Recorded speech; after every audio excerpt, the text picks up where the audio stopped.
නමෝ තස්ස භගවතෝ අරහතෝ සම්මා සම්බුද්දස්ස. නමෝ තස්ස භගවතෝ අරහතෝ සම්මා සම්බුද්දස්ස. නමෝ තස්ස භගවතෝ අරහතෝ සම්මා සම්බුද්දස්ස. මේ අවස්ථාවට සම්බන්ධ වෙලා ඉන්න පින්නතුනි, අදත් අපි මේ ඉරිදා දවසේ එකතු වෙලා ඉන්නවා අපේ හුරු පුරුදු වැඩසටහනට. එතකොට දැන් 36 වෙනි වැඩසටහන කියලා තමයි සඳහන් කරන්නේ යෙදුනේ. ඉතින් මම හිතන්නේ මම සති කිහිපයක් අතරමැද සති කිහිපයකට පස්සේ තමයි මේ ධර්ම දේශනාවට එකතු වෙන්නේ. ඉතින් අපේ අනිත් ස්වාමීන් වහන්සේ පහුගිය සති කිහිපේ ධර්ම දේශනාවක් සිද්ධ කරන්න යෙදුණා. ඉතින් කොහොම හරි වැඩසටහන් 30 ගාණක් කෙරිලා තියෙනවා. ඉතින් අර වෙලාවකට බොහොම අමාරුවෙන් හරියට අර ගියර එකකට දාපු වාහනයක් තල්ලු කරගෙන යනවා වගේ ගතියක් සමහර විට මේ සංවිධානය කරන පිරිසට දැනෙන්න පුළුවන්, සම්බන්ධ වෙලා ඒ වැඩ කටයුතු සංවිධානය කරන කට්ටියට. නමුත් ටිකෙන් ටික කොහොම හරි කල් ගෙවනකොට කාලෙත් එක්ක මේක නැවත කරනකොට ওই විදිහට වැඩසටහන් 30 ගාණක්නේ 100ක් විතර කරනකොට මේක ඉබේම යන තත්යකට ගැලපිලා එන්න පුළුවන්. හරියට දැන් සිහිය පුරුදු කරන්න ගියත් ඔය වගේ තමයි. සිහිය පුරුදු කරන්න ගියත් මුලින් බොහොම අමාරුවෙන් තමයි මේ වාහනේ තල්ලු කරගන්න ඕනි. කොච්චර තල්ලු කරත් මේක හරියට අර ගියර් එකකට දාලා තියනවා වගේ යන්නේ නැති ගතියක් තමයි තේරෙන්නේ. නමුත් ටිකෙන් ටික මේ විදිහට පුරුදු කරනකොට කාලේ ගත වෙනකොට පොඩ්ඩක් කාලෙට ඉඩ දීලා තමුන්ගේ ප්‍රතිපදාව වඩනකොට අන්න දැනගන්න පුළුවන්, දැක ගන්න පුළුවන්.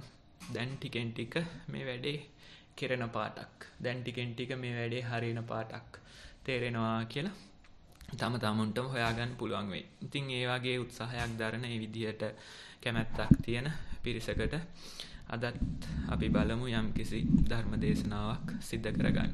ඉතින් ඒ සඳහා මම කැමති පොඩි කතාවක්, පොඩි සිදුවීමක්, පොඩි අහන්න දකින්න ලැබුණු දෙයක් ඉදිරියෙන් තියන්න. මොකද්ද මේ කතාව? සාමාන්‍යයෙන් ඉස්පිරිතාලයක අපි දන්නවා ටිකක් ලොකු ඉස්පිරිතාලයක, ටිකක් ප්‍රමාණය විශාල ඉස්පිරිතාලයක තියෙනවා වෙනමම අංශයක්. මොකද්ද මේ අංශේ නම? Diagnostic medicine. එහෙම නැත්නම් රෝග නිර්ණය කරන ඩිපාර්ට්මන්ට් එකක්, අංශයක් තියෙනවා. මේ අංශයේ අදහස මොකද්ද? අර වෙන තැන්වලදී ලෙඩේ මොකද්ද කියලා හොයාගන්න බැරි වෙන ලෙඩු යොමු වෙන්නේ මෙන්න මේ අංශයට තමයි. එතකොට මේ ඉන්න වෛද්‍ය පිරිසගේ උනන්දුව, අපේක්ෂාව මොකද්ද? මෙන්න මේ ඇති වෙලා තියෙන ලෙඩේ මොකද්ද කියලා හොයාගන්න එක තමයි. මොකද අනිත් කට්ටියට හොයාගන්න බැරි වුණ විදිහේ ටිකක් අමාරු ලෙඩක්. ඒ විදිහේ අමාරු ලෙඩෙක් තමයි මේ අංශයට ඉදිරිපත් වෙන්නේ. එතකොට මේ අංශයේ ඒ වැඩ කරන අපි හිතමු ප්‍රධානියට, ඒ දොස්තර මහත්තයාට ලොකු වගකීමක් තියෙනවා මේ රෝගියාගේ ජීවිතේ බේරගන්න නම් මේ ලෙඩේ හොයාගත යුතුයි. එතකොට ලෙඩේ හොයාගන්න එක සාමාන්‍යයෙන් වෙන තැන්වලත් පහසුවෙන් නම් කරන්න පුළුවන්. නමුත් අපහසුයක් තියෙනවා නම්, ඒ විදිහට ටිකක් අපි කියන්නේ බරපතල සිදුවීමක් නම්, බරපතල රෝගියෙක් නම් අන්න මේ අංශයට යොමු වෙනවා. එතකොට මේ දක්ෂ දොස්තර මහත්තයා මොකද කරන්නේ? පළවෙනියට මේ රෝගියාගේ රෝග ලක්ෂණ ටික, ඉදිරිපත් වෙලා තියෙන රෝග ලක්ෂණ ටික නිරීක්ෂණය කරනවා. එතකොට අපි හිතමු කළු ලෑල්ලක් අරගෙන ඔන්න එකින් එක ලියනවා මේ රෝගියාගේ තියෙන රෝග ලක්ෂණ. මෙන්න මේ විදිහේ අමාරුවක් තියෙනවා, මෙන්න මේ විදිහට උණක් එනවා, මේ විදිහට ඇතුළත ප්‍රදීමක් එනවා. ඔන්න ඔය කියලා මේ රෝගියාගේ රෝග ලක්ෂණ ටික ලියනවා. ලක්ෂණ ටික ලියලා හොඳට හිතනවා, කල්පනා කරනවා මෙන්න මේ විදිහේ රෝග ලක්ෂණ මතුවෙන්නේ මොන රෝග නිසාද, මොන රෝග හේතුවෙන් මේ වගේ රෝග ලක්ෂණ මතුවෙනවද කියලා අන්න පොඩි පරීක්ෂණයක් කරනවා, පොඩි උත්සාහයක් කරනවා. මෙන්න මේ විදිහට හොයාගන්න උත්සාහ කරනවා. ඉතින් ඕක තමයි පළවෙනිම පියවර මේ රෝගියාව සුවපත් කිරීමට. සුවපත් කිරීමටත් වඩා මේ රෝගේ මොකක්ද කියලා හොයාගන්න තමයි අවශ්‍යතාවය තියෙන්නේ.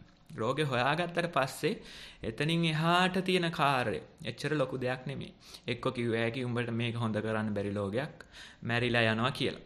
එහෙම නැත්නම් කිව්ව හැකි මෙන්න මේ බෙහෙත් ටික මේ විදිහට අරගත්තොත් මේ අසනීපේ සුව වෙනවා. එහෙම නැත්නම් මේක සුව කරන්න පුළුවන් අසනීපයක් නෙමෙයි නමුත් පාලනය කරගන්න පුළුවන් කියලා යම් කිසි විදිහක රෝග නිర్ణය කරගත්තට පස්සේ මේක විසඳන්න එච්චර අමාරුවක් නෑ.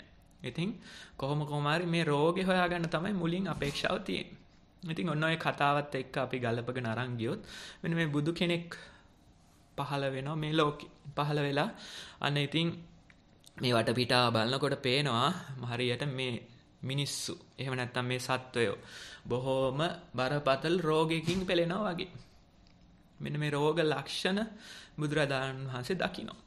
ඉතින් ඒ දැක්කහම අර දක්ෂ වෛද්‍යවරයෙක් වගේ අර විදියට රෝග නිర్ణය කරන අංශයක ඉන්න වෛද්‍යවරයෙක් වගේ මේ රෝගියාට ප්‍රතිකර්මයක් කරන්න අර විදියට උත්සාහයක් දරනවා. එතකොට මොකද්ද පළවෙනියටම මේ රෝගියාගේ රෝග ලක්ෂණ ටික කියලා බුදුරජාණන් වහන්සේ සඳහන් කරනවා. අඳුන ගන්නවා. අර විදිහට කළු ලෑල්ලක් අරගෙන ලියනවා වගේ මෙන්න මේ රෝග ලක්ෂණ ටික ගෙනහැර දක්වනවා. මෙන්න මේ විදිහේ රෝග ලක්ෂණ ටිකකින් පෙළෙනවා කියලා සඳහන් කරනවා. එතකොට මේ සමහර විට මේ රෝගියාට නොදැනෙන, නොපෙනෙන රෝග ලක්ෂණත් බුදුරජාණන් වහන්සේ මේ විදිහට පෙන්වලා දෙන්න උත්සාහ කරනවා. මේ වටපිටාව බැලුවාම මේ ඉන්න සත්වය හරියට රෝගියෝ වගේ තමයි බුදු කෙනෙක්ට පේන්නේ. ඒ විදිහේ රෝගයකින් පෙළෙන පිරිසක් විදිහට තමයි පේන්නේ. ඒ පෙවුනට මොකද මේ පිරිස කැමති නෑ රෝගයක් තියෙනවායි කියලා පිළිගන්න. බොහොම අමාරුවෙන් තමයි මේ පිළිගත්තත් ඒත් කියනවා මට එහෙම බරපතල අසනීපයක් නෑ. මට එහෙම ලොකු අසනීපයක් නෑ. මට තියෙන්නේ මේ පොඩි නිකන් හිසේ කැක්කුමක් වගේ එකක් තමයි කියලා. ඔන්න ඔය විදිහට තමයි මේ කට්ටියගේ අදහස. ඉතින් එක පැත්තකින් මේ බන නොකිය ඉන්න කල්පනා කරපු එක සාධාරණයි. සාධාරණයි මොකද බන කියලා මේක අවබෝධ කරගන්න ලේසි නෑ. මේක මේ කියලා දෙන්න ලේසි නෑ. මේ වැඩේ මේ රෝගයක් තියෙනවා කියන එකවත් බාර ගන්න සූදානම් නැති පිරිසක් ඉන්නවා. ඉතින් මේ වගේ කට්ටියට බන කියලා මොකටද කියලා සමහර විට බුදුරජාණන් වහන්සේ අන්න අර උදාසීන වෙන්න අදහසක් වෙන්න පුළුවන්. නමුත් එහෙම බැලුවාම ටිකෙන් ටික බැලුවාම මේ ලෝකෙ දිහා පොඩ්ඩක් අවධානයෙන් බැලුවාම පෙනී ගියා කියලා සඳහන් වෙනවා. මොකද්ද? හැබැයි මේ රෝගයක් තියෙන බවට, අසනීපයක් තමුන් තුළ තියෙන බවට අඳුනගත්ත පිරිසකුත් මේ ලෝකෙ ඉන්නවා. අර විදියට නිරෝගී බව හිතාගෙන ඉන්න පිරිසක් ඉන්නවා. ඒ අතරමැද කෙනෙක් දෙන්නෙක් ඉන්නවා මෙන්න මේ අසනීපයක් තියෙන බවට, මේ රෝගයෙන් මට පීඩාවක් ඇවිල්ලා තියෙන බවට අඳුනගත්තා කියලා ඉන්න පිරිසකුත් ඉන්නවා කියලා බුදුරජාණන් වහන්සේට පෙනුන බව සඳහන් වෙනවා. ඉතින් මොකද කරේ? ඉතින් අන්න මම මේ අනුත්තර වූ වෛද්‍යවරයෙක්, මම උත්තරීතර වෛද්‍යවරයෙක් කියලා මේ ලෝකෙට ප්‍රකාශ කළා. කියනවා මොකද්ද? අන්න සාමාන්‍ය වෙද්දුනම් මේ පොඩි රෝග සුව කරන්නේ. නමුත් මම සුව කරන රෝගේ මොකද්ද? මේ නැවත ඉපෙදිමින්, නැවත දුක් විඳිමින්, නැවත මැරෙමින් ගමන් කරන බොහොම බරපතල රෝගයක් තමයි මම සුව කරන්න සූදානම් වෙන්නේ කියලා අන්න ලෝකෙට ප්‍රකාශ කළා සඳහන් කරනවා. ඉතින් මෙහෙම සඳහන් කළා අර දක්ෂ වෛද්‍යවරයෙක් වගේ කියනවා මොකද්ද මෙන්න මේ ටික තමයි රෝග ලක්ෂණ ටික කියලා සඳහන් කරනවා. අර සුදු කළු ලෑල්ලක ලියනවා වගේ, වයිට් බෝඩ් එකක ලියනවා වගේ මොකද්ද? අන්න මේ රෝග ලක්ෂණ ටික ගෙන හැර දක්වනවා. මුලින්ම ගෙන හැර දක්වන රෝග ලක්ෂණ ටික. ඉතින් හරි ලස්සනට ඉදිරිපත් කරනවා මේ රෝග ලක්ෂණ ටික. මොනවද සඳහන් කරන්නේ? ජාතිපි දුක්ඛා, ජරාපි දුක්ඛා, ව්‍යාධිපි දුක්ඛෝ, මරණම්පි දුක්ඛං, අප්පේහි සම්පයෝගෝ දුක්ඛෝ, පියේහි විප්පයෝගෝ දුක්ඛෝ, යම් පිච්ඡන් නලබති තම්පි දුක්ඛං, සංකිච්ඡේන පංච උපාදානස්කන්ධා දුක්ඛ. ඔන්න ඔය විදිහට මෙන්න මේ රෝග ලක්ෂණ ටික ගෙන හැර දක්වනවා. ඉතින් කියනවා මොකද්ද මේ ඉපදීම කියලා රෝග ලක්ෂණයක් තියෙනවා.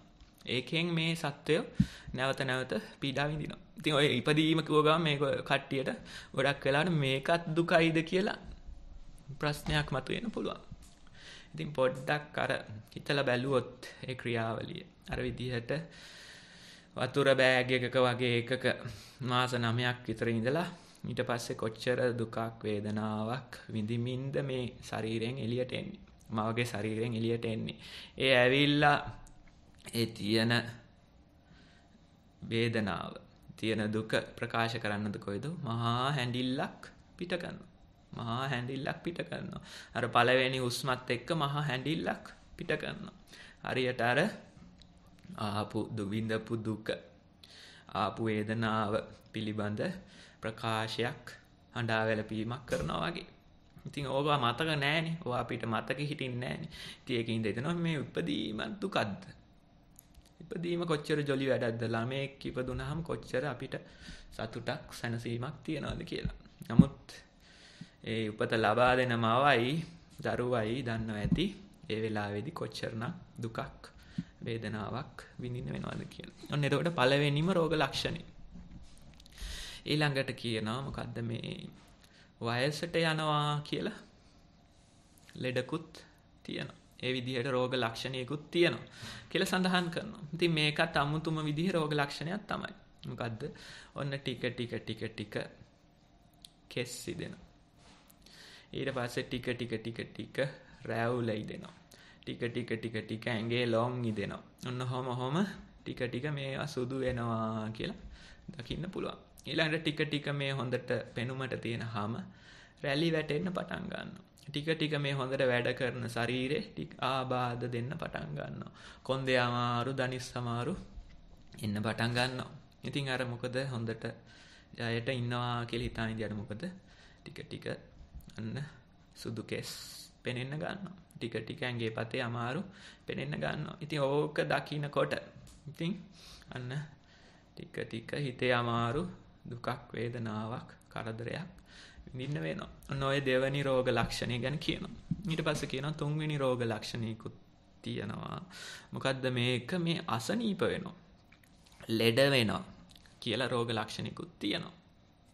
ඉතින් ඒකත් බොහෝ විට ලෙඩ වෙලා තියෙන කට්ටියට ආයි කියලා දෙන්න දෙයක් නැහැ. අනිත් කට්ටියටත් කියන්න තියෙන්නේ ලෙඩ වෙලා නැහැ කියලා කෙනෙක් හිතාගෙන ඉන්නවා නම් ලෙඩ වුණ දවසට පොඩ්ඩක් හොයාගන්න කොයි විදිහේ පීඩාවක් මේකෙන් ලබා දෙනවද කියලා. ඉතින් ඔන්න ඔය විදිහට ඊළඟට මොකද්ද කියන්නේ? අන්න මරණය කියලා දෙයකටත් මුහුණ දෙන්න වෙනවා. එතකොට මරණය මැරිලා ගිහිල්ලා ඇවිල්ලා කියපු එක්කෙනෙක් නැහැ. කවුරුත් කියන්නේ අයියෝ එන අමාරුයි මැරෙන වෙලාවේ. මෙන්න මේ විදිහට අමාරුවෙන් තමයි මැරුණේ කියලා කවුරුත් සඳහන් කරන්නේ නැහනේ. නමුත් අන්න පොඩ්ඩක් ඒ රෝගියෙක් දිහා බලාගෙන ඉඳියොත්, පොඩ්ඩක් සිහියෙන් බලාගෙන ඉඳියොත්, අන්න මරණ මොහොතේ හුස්ම අදින රෝගියෙක් දිහා බලාගෙන ඉඳියොත් අන්න දකින්න පුළුවන් කොච්චරනම් දුකක්, වේදනාවක්, පීඩාවක් සමගද මේ තැනත්ත මේ ජීවිතේ කෙලවර කරන්නේ. විතක අපිට හිතෙනවා මේ මුකුත් කතා නොකරන හින්දා, මුකුත් නොකියන හින්දා එච්චරම අමාරුවක් නැතුව ඇති කියලා. නමුත් බොහෝ විට ඔය අල්ල බදාගෙන තියෙන ටික අතහැරලා යනකොට ලොකු චිත්ත පීඩාවකින්, කායික පීඩාවකින් තමයි ඔය ගමන යෙදෙන්නේ. තමයි ඔය හුවමාරෝ වෙන්නේ. අන්න ඒකත් සඳහන් කරනවා. ඒකත් සඳහන් කරන ඕන රෝග ලක්ෂණ කියාගෙන යන්නේ මේ බුදුරජාණන් වහන්සේ. ඊට පස්සේ සඳහන් කරනවා මොකද්ද? අන්න යම්කිසි ප්‍රිය නැති කෙනෙක් එක්ක එක් වෙන්න වුණොත් අන්න ඒකත් පීඩා දෙන රෝග ලක්ෂණයක්. රෝග ලක්ෂණයක්. ඊට පස්සේ ප්‍රිය කෙනෙක්ගෙන් වෙන් වෙන්න වුණොත් ඒකත් අර විදිහේ පීඩා දෙන රෝග ලක්ෂණයක්. මේ අපේ හිතට කයට පීඩා දෙන දෙයක්. ඊළඟට සඳහන් කරනවා මොකද්ද? යමක් කැමතිද? තමුන් යමක් අපේක්ෂා කරනවාද? ඒක නොලැබී ගියොත් අන්න ඒකත් මේ රෝගේ රෝග ලක්ෂණයක් විදිහට ඉදිරිපත් වෙන දෙයක්. අපි හිතමු මොනවා හරි ජීවිතේ ලොකු අරමුණු බලාපොරොත්තු තියුණා. කැමති දේවල් තියුණා ලං කරගන්න. අන්න ඒ වගේ ඒවා දුරස් වෙලා ගිය වෙලාවට ඒවා මට ලං කරගන්න බෑ කියලා ඒ අතාර්ථයට මුහුණ දෙන්න උන වෙලාවට අන්න මොන විදිහේ පීඩාවක්, වෙහෙසක්, කරදරයක් හිත තුලින් මතුවලා ආවද කියලා අත්දකින්න පුළුවන්. ඒ විදිහේ අත්දැකීම් තියෙන කට්ටිය දන්නවා. අන්න ඒ වගේ අවස්ථාවක කොහොම දුකක්, වේදනාවක් විඳද කියලා. හරියට මේ රෝගේ ඉස්මතු වෙලා තමුන්ට කොයි විදිහට දුක් දුන්නද කියලා මතක් කරලා බලන්න පුළුවන්. ඊට පස්සේ අවසානයේ සඳහන් කරනවා මොකද්ද?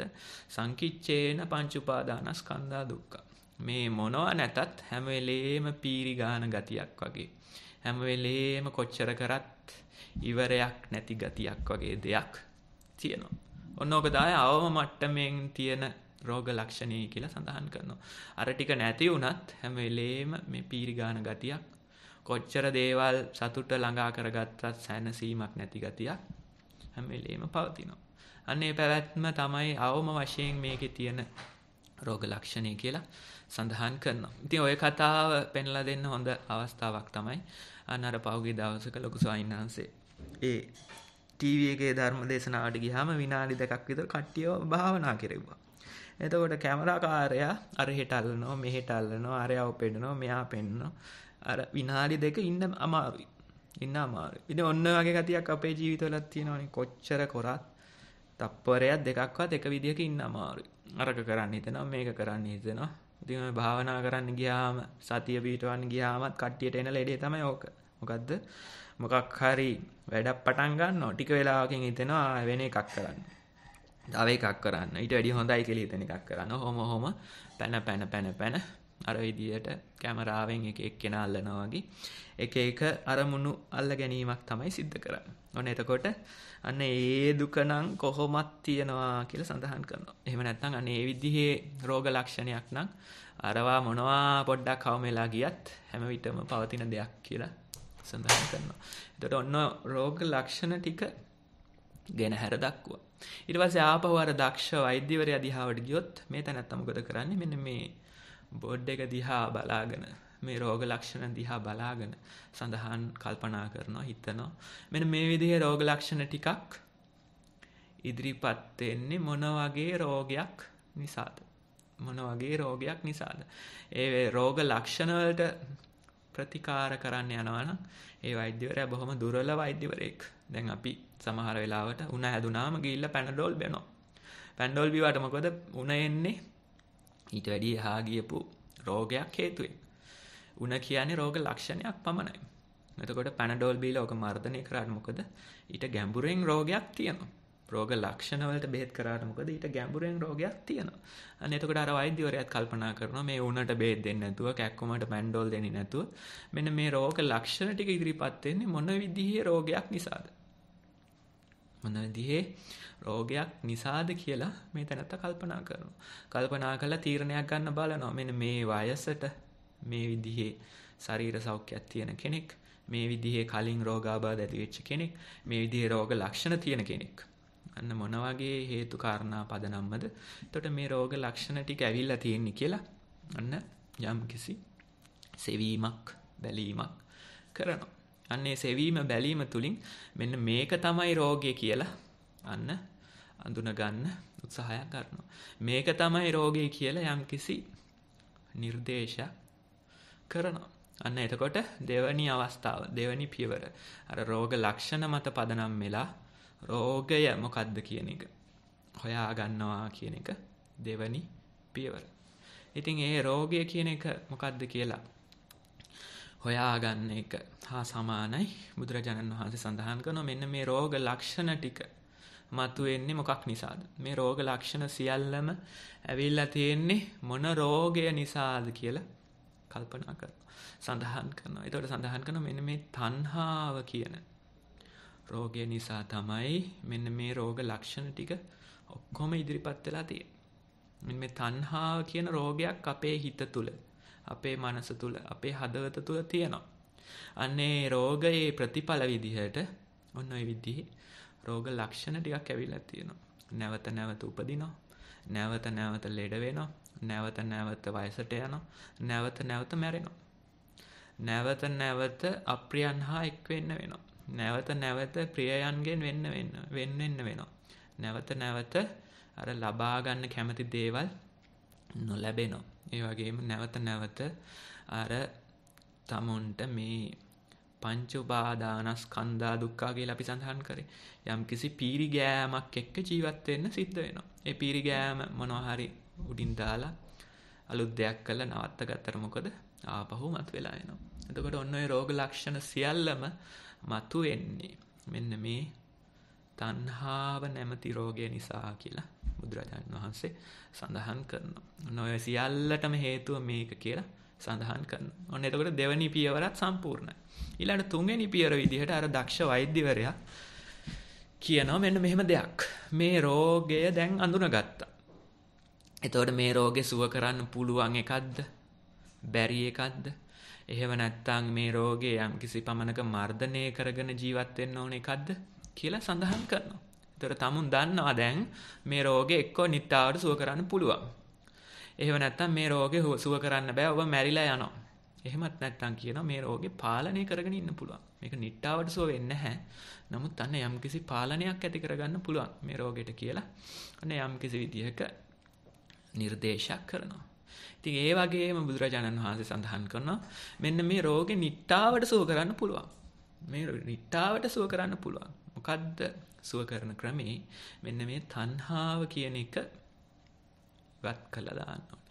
මේ තණ්හාව කියන එක අයින් කළා දාන්න ඕනේ. ඒ අයින් කිරීම තුළින් මෙන්න මේ අපි සඳහන් කරපු රෝග ලක්ෂණ සියල්ලම නිට්ටාවටම සුව වෙනවා කියලා සඳහන් කරනවා.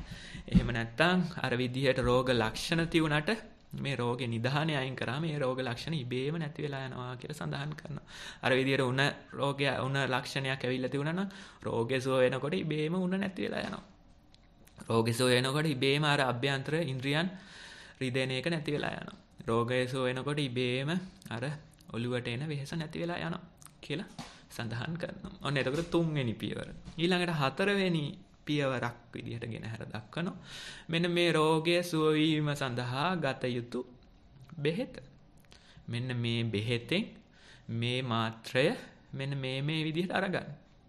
එතකොට ඒ ගන්නකොට ඉබේම මේ රෝගේ සුව වෙලා යයි කියලා අන්න යම් කිසි විදිහක මාර්ගයක් පෙන්වලා දෙනවා. ඉතින් ඒ වගේම බුදුරජාණන් වහන්සේ කියනවා මෙන්න මේ අපි දැන් රෝගේ රෝග ලක්ෂණ ටික අඳුනගත්තා, රෝගේ අඳුනගත්තා, රෝගේ සුව කරන්න පුළුවන් කියලා අඳුනගත්තා, අර විදිහට නිට්ටාවට සුව කරන්න පුළුවන් කියලා මම නිර්දේශයක් දෙනවා කියලා අඳුනගත්තා. ඊට පස්සේ එහෙනම් මොකද්ද ගන්න ඕනේ බෙහෙත කියලා අන්තිමට පෙන්වලා දෙනවා. මොකද්ද ගන්න ඕනේ බෙහෙත කියලා පෙන්වලා දුන්න අවස්ථාවට තමයි දැන් අපි ඇවිල්ලා තියෙන්නේ. ඉතින් මොකද්ද බෙහෙත කියලා කල්පනා කරොත් හිතුවොත් අන්න සති කියන බෙහෙත තමයි දෙන්නේ. එහෙම නැත්නම් සිහිය කියන බෙහෙත තමයි දෙන්නේ. එහෙමත් නැත්නම් මයින්ඩ්ෆුල්නස් කියන බෙහෙත තමයි දෙන්නේ. ඔන්න ඔය බෙහෙත අරගත්තොත් නැවත ගත්තොත් අර විදියට මාත්‍රය අනුව අරගත්තොත් අපිට මේ තියෙන රෝගය නිට්ටාවටම සුව කරගන්න පුළුවන් කියලා අන්න නිර්දේශ කරනවා. අන්න ඉතින් ඒ බෙහෙත ගැන කතා කරන තමයි ඉතින් අපි මේ සූදානම් වෙලා ඉන්නේ. මේ බෙහෙත අඳුරන්නේ නැති කෙනෙක් ඉන්නවනම් ඉතින් ඔය ජීවිතේ ඒ විදිහටම අඳුරන්නේ නැතුව කෙලවර වුණොත් අන්න ඒක ලොකු තමුන්ට කරගත්ත අවඩක් බවට පත් වෙනවා. මොකද්ද හේතුව? අන්න මේ බෙහෙතක් ගන්න අවස්ථාවක් උදා වුණා. නමුත් ඒ අවස්ථාවේදී බෙහෙත කරගන්නේ නැතුව ගිහිල්ලා ඉතින් බෙහෙත් කරන්න බැරි තැනකට වැටෙන්න ඉඩ තියෙනවා. ඉතින් කට්ටිය ඉතින් මුකුත් නොකර ඉඳියාද මොකද අන්තිමට දිව්‍ය ලෝකයක් දිහාවට යයි කියලා.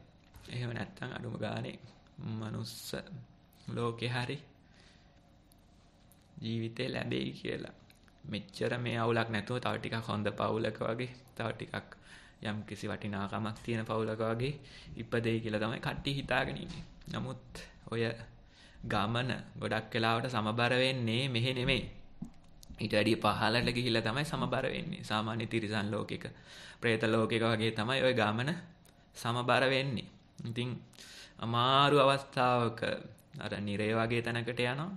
බොහොම හොඳ අවස්ථාවක මනුස්ස ලෝකෙට හරි දිව්‍ය ලෝකෙට හරි එනවා. සමබරතාවයේ තියෙන්නේ කොහෙද? තව ටිකක් පහළින්. ඔය වටපිටාව බැලුවාම පේනවා තියෙන සමබරතාවය. දැන් මෙහෙනම් ඔය රිලව් දිහා බැලුවාම පේනවා කොහෙද සමබර ලක්ෂ්‍ය කියලා. අන්න ඒ වගේ ස්ථානයක තමයි සමබර වෙන්නේ. එතකොට අර බෙහෙතක් අරගෙන ලෙඩේ සුව කරගන්න අවස්ථාවක් තිබුණා. නමුත් ඒක කරගත්තේ නැහැ. ඉතින් නොකිරීමේ හේතුවෙන් ආපහු අර පරණ පුරුදු ගමනට යනවා. ඉතින් බලන්න අඩුම ගානේ මේ ජීවිතේ කෙලවර වෙන්න කලින් මේ කියන කතාව වචනෙන් අහලා විතරක් හරියන්නේ නැහැ. ඒ වෙනුවට තම තමුන්ගේ ජීවිතේ මෙන්න මේ සිහිය කියන සංකල්පේ පොඩ්ඩක් වඩලා මෙන්න මේ බේත අඳුරගෙන තියාගන්න අඩුම ගානේ. බේත අඳුරගන්නේ කොහොමද? නමෙන් නෙමෙයි. ඒ වෙනුවට මේ බේත පොඩ්ඩක් අරගෙන මේක ඇත්තටම ශරීරයට සුව දෙනවද කියන එක අඳුනගෙන තියාගන්න ඕනේ. ඔය ජීවිතේ කෙලවර වෙන්න කලින් අඳුර ගන්න ඕනේ. ඉතින් ඒ වගේ රැස් වෙච්ච පිරිසකට තමයි ඉතින් අපි මේ ආමන්ත්‍රණය කරන්නේ. එතකොට ඒ ආමන්ත්‍රණයත් එක්ක අපි බලමු ඉතින් මේක ටික ටික හුරු කරගන්න විදිය. මේක කොහොමද ගලප ගන්න විදිය කියලා තව ටිකක් පැහැදිලි කරගන්න. ඉතින් මොකද්ද කරන්නේ? සිහිය පිහිටව ගන්න වැඩ කටයුතු කරන්න තමයි තියෙන්නේ. ඉතින් එතකොට ඒකේ ආරම්භක අවස්ථාව විදිහට අපි කියනවා. හරි, ඇවිදින ගමන් සිහිය පිහිටව ගන්න. එහෙම සිහිය පිහිටවගෙන බලන්න දැන් මේ ඇවිදින එක කොහොමද මට දැනෙන්නේ කියලා සඳහන් කරනවා. ඊට පස්සේ වාඩි වෙලා ඉන්න ගමන් සිහිය පිහිටව ගන්න. වාඩි වෙලා ඉන්න ගමන් දැනෙන්නේ මොනවද කියලා බලන්න කියලා අපි සඳහන් කරනවා.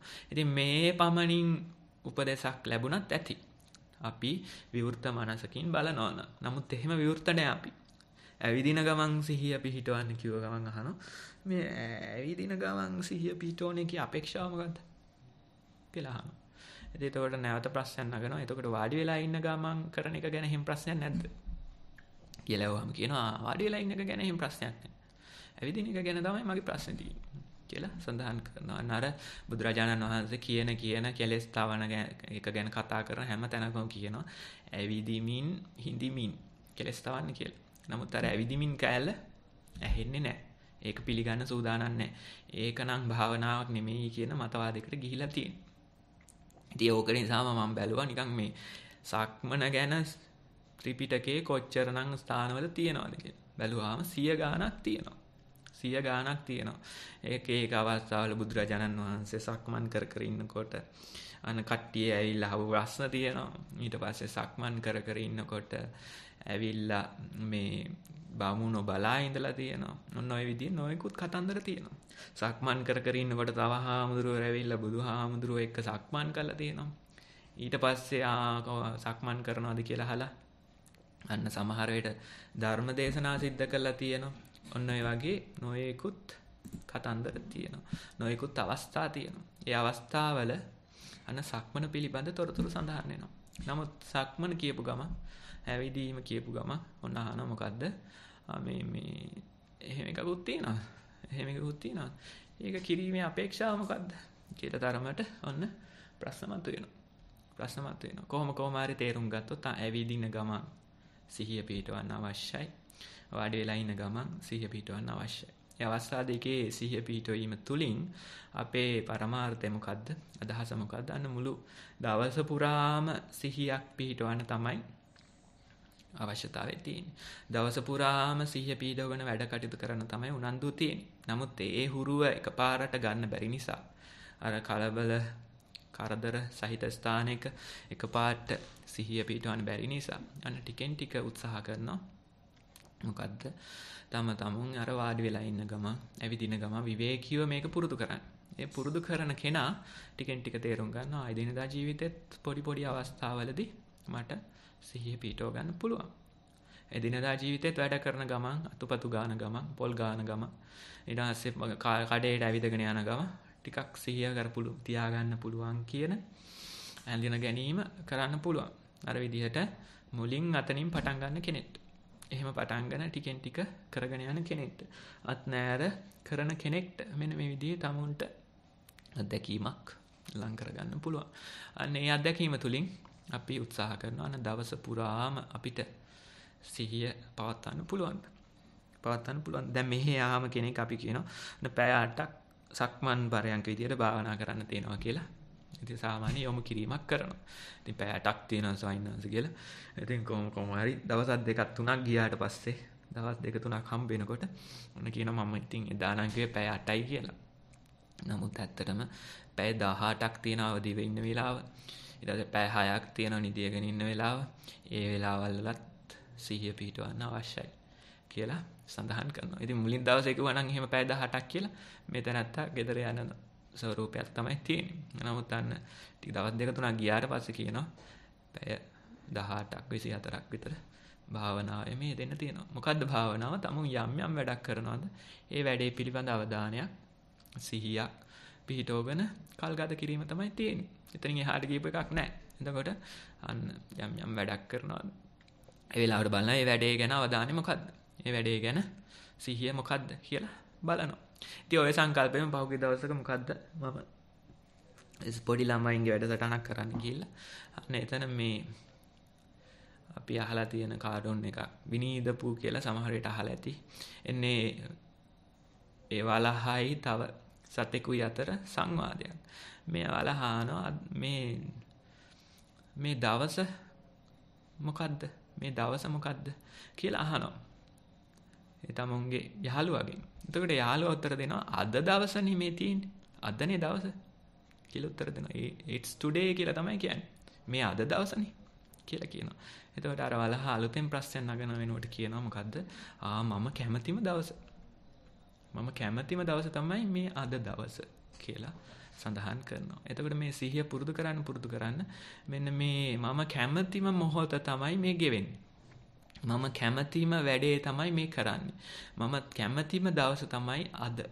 මම කැමතිම මොහොත තමයි මේ මොහොත. මම කැමතිම වැඩේ තමයි මේ වැඩේ කියන වෙනසක් අපි තුල ටිකෙන් ටික දියුණු වෙලා එනවා.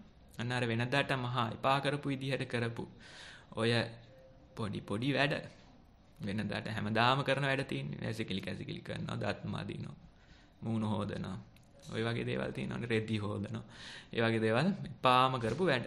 මොකද හැමදාම එකම වැඩේ. නමුත් අන්න ඒ වගේ වැඩ මම කැමතිම වැඩේ තමයි මේ. මොකද්ද? රෙදි හොදන එක. මම කැමතිම වැඩේ තමයි මේ මොකද්ද? දත් මදින එක. අන්න ඒ විදිහට මෙන්න මේ එළඹෙන වැඩේ මම කැමතිම වැඩේ විදිහට කරන්න උත්සාහයක් දරනවා. මේ එළඹෙන මොහොත හිතේ සමහර විට වේදනාවක් පීඩාවක් තියුණත් අන්න ඒ මොහොතට සාදර වෙන්න උත්සාහයක් දරනවා. මේ එළඹෙන මොහොත මම කැමතිම මොහොත විදිහට මුහුණ දෙන්න උත්සාහයක් දරනවා. අන්න ඒ විදිහේ වෙනසක් අපේ ජීවිතවල ටිකෙන් ටික ඇති කරගත යුතුයි. ටිකෙන් ටික ගලපගත යුතුයි. ඉතින් මේ ප්‍රතිපදාව වදනකොට ඒක ඉබේම ගැලපිලා එනවා. එහෙම වඩාගෙන යනකොට අනිත් පැත්තෙන් තව දැනීමක් ලං වෙලා එනවා. හරියට අර රෝගියාට නිවැරදි බෙහෙත දෙනකොට ටිකෙන් ටික මේ රෝගේ සාමාන්‍ය වෙන සලකුණු පෙනෙන්න ගන්නවා. මොනවද සලකුණු? අන්න අර රෝග ලක්ෂණ අඩු වෙන ගතියක් දකින්න පුළුවන්. කලින් තරම් තදේට වුණ ගන්නේ නැති ගතියක් දැනෙන්න පුළුවන්. කලින් තරම් ඇඟේ පතේ අමාරුවක් නැහැ කියලා දැක ගන්න පුළුවන්. ඒක තමයි සලකුණු අනර විදිහට රෝගේ සුව වෙනවා කියන්නේ. රෝගයටම අපි බෙහෙත් කරනවා කියන්නේ. ඉතින් ඕකත් දවසකින් දෙකකින් නෙමෙයි. ඒ වෙනුවට කාලයක් තිස්සේ කරනකොට ටිකෙන් ටික තේරෙනවා අන්න මේ රෝගේ ටිකෙන් ටික අඩු වෙලා යනවා. මේ රෝග ලක්ෂණ වලින් මට එන පීඩාව ටිකෙන් ටික අඩු වෙලා යනවා කියලා මේ තැනතරම තේරුම් ගන්න පුළුවන්. ඉතින් ගොඩක් වෙලාවට වැරදි බෙහෙතක් බිව්වත් මුලින් සමහර විට රෝග ලක්ෂණ සුව වෙනවා වගේ කියලා දවසකට දෙකකට තේරෙන්න පුළුවන්. නමුත් කාලයක් තිස්සේ අරගෙන බලන්න ඕනේ මේ නිවැරදිම රෝගයටද අපි බෙහෙත් කරන්නේ. මේ නිවැරදිම දෙයටද අපි බෙහෙත් කරන්නේ. ඉතින් ඔය වගේ වැරදි බෙහෙතුත් අරගත්තාම සමහර විට දවස් දෙකක් සුවයක් දැනෙනවා. නමුත් පස්සේ දවසක ඊට වැඩිය බරපතල විදිහට අර රෝගේ ඉස්මතු වෙලා එනවා. ඉතින් අපිට දකින්න පුළුවන් වැරදි බෙහෙතුත් ගන්න කට්ටිය.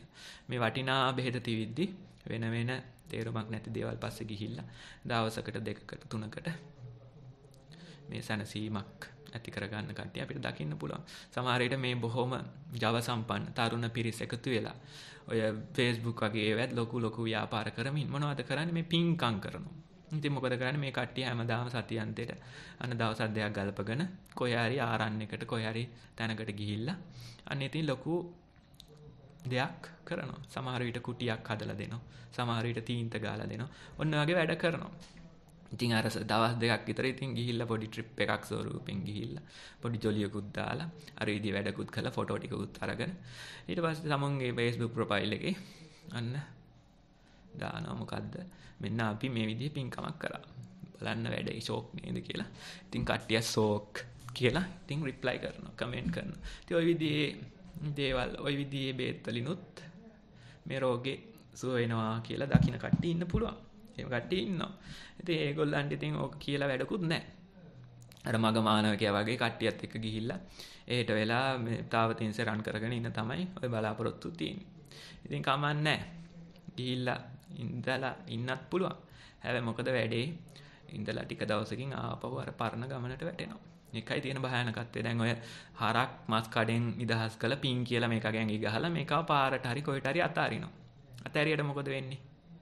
අන්න ටික දවසක් යනකොට දන්නේම නැතුව එන මිනිහෙක් මේකව හොරාට පටවගෙන ගිහිල්ලා ආපහු අර මස් කඩේට ගිහිල්ලා ලබා දීලා මුදලක් ගන්නවා. ඉතින් ඕක තමයි වෙන වැඩේ. ඕක තමයි සංසාර ගමන කියන්නේ. අර ඒ ගියාට මොකද? නැවතත් මස් කඩේටම එනවා. ඔය මහරගම ඉන්දියා ඉස්සර එන හරක් රෑනක් ඉන්දියා. පාරේ යන්න බැරි ගන්නට හරක් ඉන්දියා.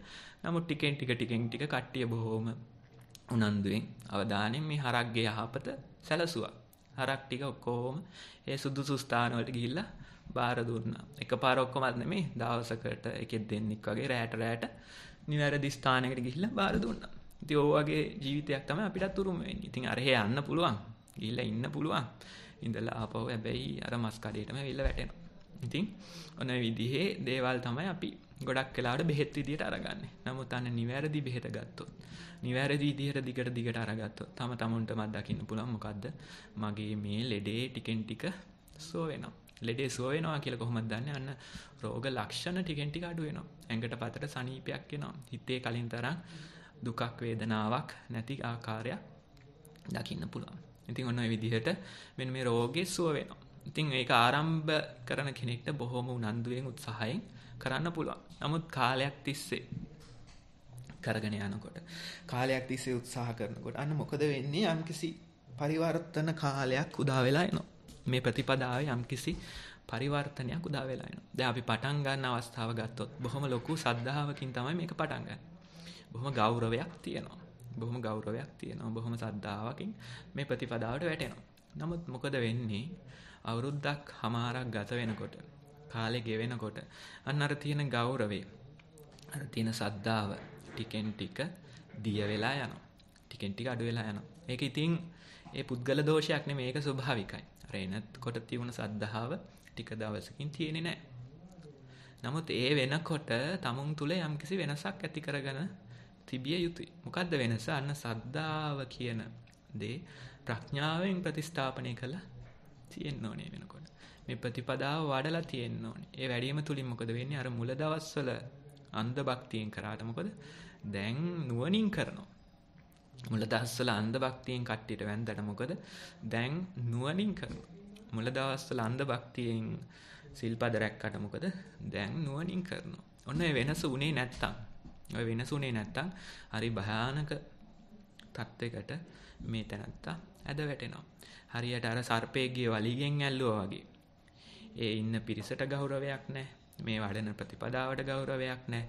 ස්වාමීන් වහන්සේ කෙනෙක්ට ගෞරවයක් නැහැ. ඔන්න ඔය විදිහට අමුතුම තත්යකට මේ තැනත්තා ඇද වැටෙනවා. මොකක්ද හේතුව? අන්න සද්ධාව ප්‍රඥාවෙන් ප්‍රතිස්ථාපනය කළේ නැහැ. ඒ වගේම තව අවස්ථාවක් තියෙනවා. මොකද්ද? මෙන්න මේ අපි මේ වැඩේ පටන් ගන්නකොට බොහොම පහසුවක්, බොහොම හොඳ දැන් සක්මනක් පරියන්කයක් කරාම දවස පුරාම තියෙන සතුටක්, ඒ වගේ දෙයක් මුලින් ගොඩක් වෙලාවට තියෙනවා. යම්කිසි සමාධියක්, ඒ සමාධියෙන් හටගත්ත ප්‍රීතියක් තියෙන්න පුළුවන්. නමුත් මොකද වෙන්නේ? කල් ගත වෙනකොට මේක නිකන් අර ලුණු කැඳ බොනවා වගේ ගතියක් තමයි අන්තිමට ඉතුරු වෙන්නේ. අපි හිතමු අවුරුද්ද කිහිපයක් මේක කරගෙන යනකොට අන්න අර සමාධිය කියන ඒ ප්‍රීතිසහගත තත්ත්වය ටිකෙන් ටික අඩු වෙලා යනවා. ඒ අඩු වෙලා ගියාම මොකද වෙන්නේ? අන්න එතකොට මේක මහා කම්මැලි ප්‍රතිපදාවක් බවට පත් වෙනවා. අන්න ඒ වෙනකොටත් තමුන් තුළ මෙන්න මේ සමාධිය කියන එක සතියෙන් ප්‍රතිස්ථාපනය වෙනවා කියන එක ටිකෙන් ටික අන්තිම ගත යුතුයි. මේ දවස පුරාම පවතින සතියක් මට තියෙනවා. හැබැයි අර වගේ නිකන් ලස්සන වෛවර්ණ අත්දැකීම් අඩුයි. ඒ වෙනුවට සාමාන්‍ය තියෙන්නේ නිකන් ඔහේ ඉන්නවා වගේ හැඟීමක්. ඉතින් ඕකේ වටිනාකමත් අඳුනගත්තේ නැත්තම් අපි නැවතත් අලුත් ක්‍රමයක් හරි අලුත් තැනක් හරි අලුත් වෙදෙක් හරි හොයාගෙන ගිහිල්ලා අර පාට වෛවර්ණ දෙයක් හොයාගෙන ගියොත් මොකද වෙන්නේ? නැවතත් අර තමුම්ම වඩපු ප්‍රතිපදාවට බාධාවක් හෙළුවා. තමුම්ම ඒ කරගන්න ගිය යහපත අතරමැද අවහිර කරා කියන හැඟීමක් තමයි එන්නේ. ඉතින් ওই කතාව අමුතුම පරිවර්තනය වෙන කතාවක්. දැන් සමහර විට අවුරුදු කිහිපයක් මේක වඩන කට්ටියට තේරෙනවා ඇති. මොකද්ද මේ දේ කරගෙන යනකොට හැමදාම එකම දේ. කමටහන් වාර්තාවක් කියලා ලියන්න විශේෂිකුත් නැහැ කියලා සමහර කෙනෙක් චෝදනා නගනවා. ඉතින් එහෙම චෝදනා නගන කෙනෙක්ට තියෙන හොඳම අවස්ථාව තමයි මෙන්න මේ යම්කිසි වැඩක් කරන්න ගියාම අන්න ඒ අවස්ථාවේදී තේරෙනවා තමුන්ගේ භාවනාව කොහොමද. නිවැරදිම කමටහන් සුද්ධ වෙන්නේ අන්න ඒ අවස්ථාවේදී තමයි.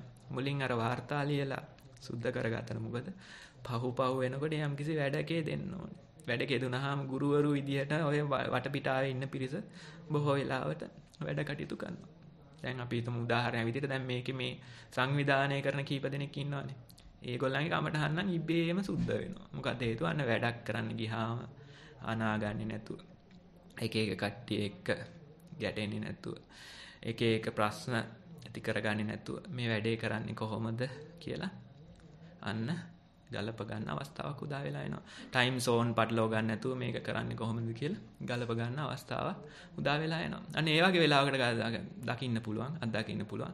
අන්න අර කොච්චර භාවනා කරත් කොහොමද කට්ටියගේ තත්ත්වය කියලා හඳුන ගන්න පුළුවන් අවස්ථාවක් එනවා. ඉතින් ඒ වායේදී තමයි නිවැරදිම කමටහන සුද්ධ වෙන්න පටන් ගන්න.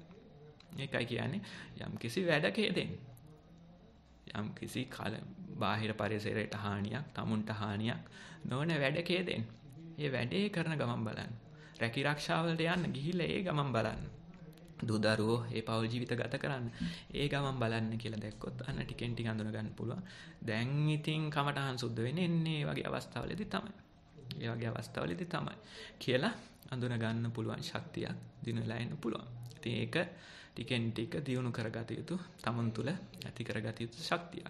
හැබැයි මේ බෙහෙත නිතර ගන්න ඕනේ. මොකද්ද බෙහෙත? සිහිය කියන බෙහෙත.